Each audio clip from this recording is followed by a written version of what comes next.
Bonjour à tous, aujourd'hui je vous donne les 9 spectacles qu'il faut selon moi absolument voir cet automne à Paris.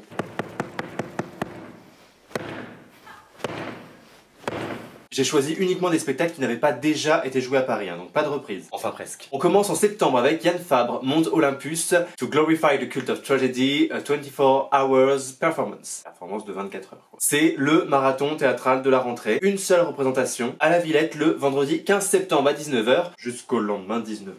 Parce que ça fait 24 heures.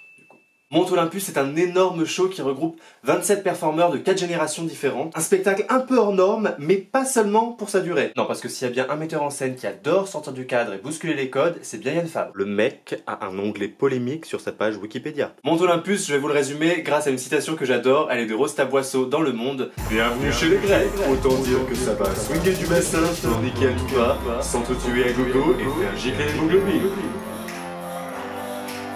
C'est pas moi qui le dis.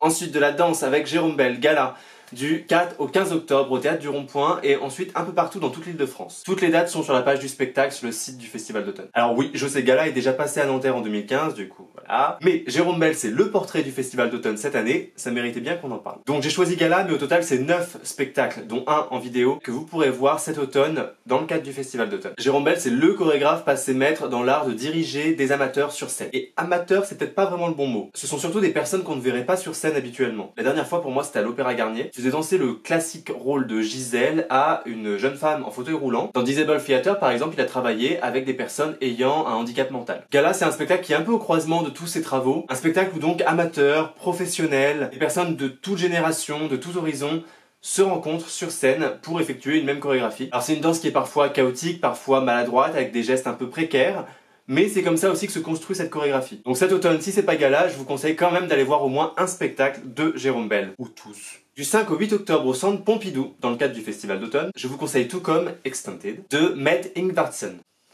Mette Ingvartsen, c'est une chorégraphe qui utilise la sexualité comme matériau de base. Elle en fait toujours quelque chose d'esthétiquement très fort, notamment dans la déclinaison du mouvement sexuel en mouvement chorégraphique. Mais c'est pas seulement ça. C'est pas seulement une déclinaison mécanique de l'acte sexuel. Mette Ingvartsen, elle fait partie de ces chorégraphes qui font un vrai travail de dramaturge. Elle apporte dans sa danse énormément de sens, de propos, parce qu'elle fait en amont un travail qui s'apparente à de la sociologie. Tout comme c'est un spectacle qu'elle a créé en 2005, mais qu'elle a retravaillé en lien avec les recherches qu'elle a effectuées pour son... Tout comme c'est un spectacle qu'elle a créé en 2005 quand elle avait 25 ans. Là, elle en présente une version retravaillée, enrichie par ses recherches qu'elle a faites pour son prochain spectacle qui s'appellera 21 Pornography, mais aussi les recherches qu'elle avait faites pour Seven Pleasures, que j'avais vu. C'était un gros coup de cœur quand même. C'était une intensité. Tu sais quand t'as les petits frissons là. Tu te demandes si tu vas pas avoir un orgasme. Quatrième spectacle de l'automne avec le King Romeo Castellucci. Il présente Democracy in America du 12 au 22 octobre à la MC93 dans le cadre du Festival d'automne, toujours. En fait, il y a un Castellucci, tu vas voir le Castellucci. Tu poses pas de questions, tu te brosses les dents, tu ranges ta chambre et tu vas voir le Castellucci. Non mais oh, non pas que j'ai perdu tout sens critique lorsqu'il s'agit de Castellucci, non, mais il propose à chaque fois quelque chose de nouveau. C'est assez rare quand je me dis devant un Castellucci, tiens j'ai déjà vu ça. Je sais pas, t'y vas et puis c'est tout. Democracy in America, c'est une adaptation libre, très libre, du livre de Tocqueville. Très libre parce que déjà c'est une œuvre assez conséquente et foisonnante, et parce que Castellucci garde de Tocqueville principalement le parcours pour questionner cette démocratie et pour la définir aujourd'hui. Comment cette démocratie, vieille de 2 siècles, peut encore faire écho en Europe et en Amérique. Ah moi j'ai hâte. Encore au Festival d'automne, des os pas des os, le spectacle Unwanted de Dorothée Mounianessa. C'est du 18 au 21 octobre au Théâtre du Montfort, puis en novembre au 104 et à Pantin. Ça fait partie des spectacles que j'ai pas réussi à voir au Festival d'Avignon, à mon plus grand regret, donc je vais courir au Montfort pour le voir. Pourquoi? Parce que il semble que les personnes qui l'ont vu en sont sorties bouleversées, parce que le sujet Dorothée Mounianessa le connaît, elle a vécu ce génocide des Tutsis au Rwanda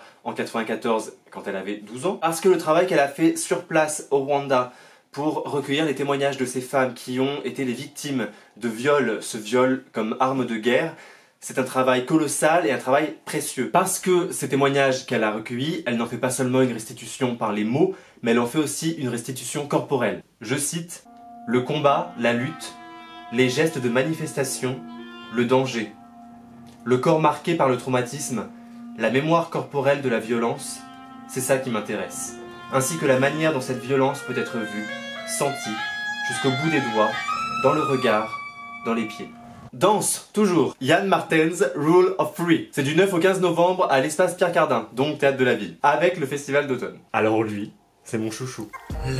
The Dog Days Are Over, j'étais extatique. C'est celui où ils sautaient tous très longtemps. Out to the Attempt, bon j'étais amoureux. C'est celui où il faisait un tour de piste en dansant avec le sexe à l'air. Non. Et donc Rule of Three, j'y vais les yeux fermés. Je regarde même pas de quoi ça parle. Tu sais de quoi ça parle? Non? Bah moi non plus. Il a tellement le sens de la rupture, de la surprise. C'est impossible de s'ennuyer tellement il a ce don pour vous laisser penser que oui, vous connaissez la suite de ce qui va se passer. Et c'est quand le canevas devient hyper clair pour vous, hop, vous prendre par surprise. Tu vas voir Yann Martens, c'est un ordre. Ensuite, du 10 novembre au 22 décembre au Théâtre de l'Odéon, et pas au Festival d'automne, on va voir l'adaptation des Trois Sœurs de Tchekhov par Simon Stone. Ah, Simon.